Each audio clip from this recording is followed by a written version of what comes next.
Hi friend, నా పేరు కంచి. నా దగ్గర బోలెడు కథలున్నాయి. అవి నేను మీకు చెప్పబోతున్నాను. ఇక మొదలు పెడదామా? ఆనందపురం అనే గ్రామంలో చిన్ను అనే ఒక బాలుడు నివసించేవాడు. చిన్ను చాలా చలాకీగా ఉండేవాడు. పెద్దలతో మర్యాదగా ఉండడమే కాకుండా ఊర్లో అవతాతలకు చిన్న చిన్న సాయం చేసేవాడు. అందువల్ల ఊరిలో అందరూ చిన్నాని మెచ్చుకునేవారు. చిన్ను తల్లిదండ్రులు ఎంతగానో ఆనందించేవారు.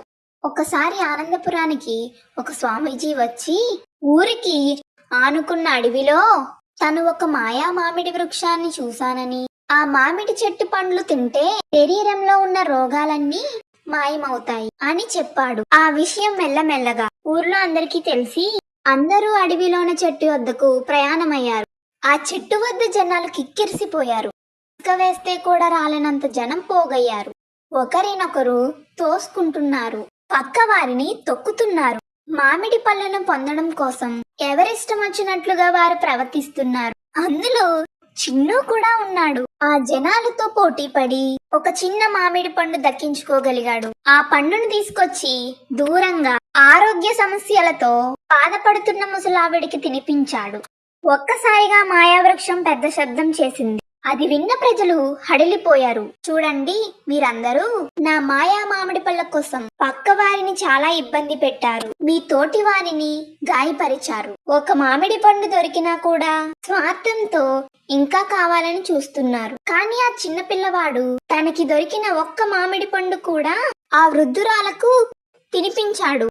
స్వార్థంతో నిండిన మనుషులకు నా మామిడి పళ్ళు విషంలా పనిచేస్తాయి అని చెప్పింది. మాయా మామిడి చెట్టు చిన్ను చేసిన పనికి గాను మెచ్చుకుని ఏదైనా వరం కోరుకోమని అడిగింది. ఇప్పుడు చిన్ను 10 మందికి ఎంత పంచినా తరగనిది ఎంతో పెరిగేది జ్ఞానం. దాన్ని ప్రసాదించమని కోరుకున్నాడు. మాయావృక్షం తాదాస్తు అని చెప్పింది.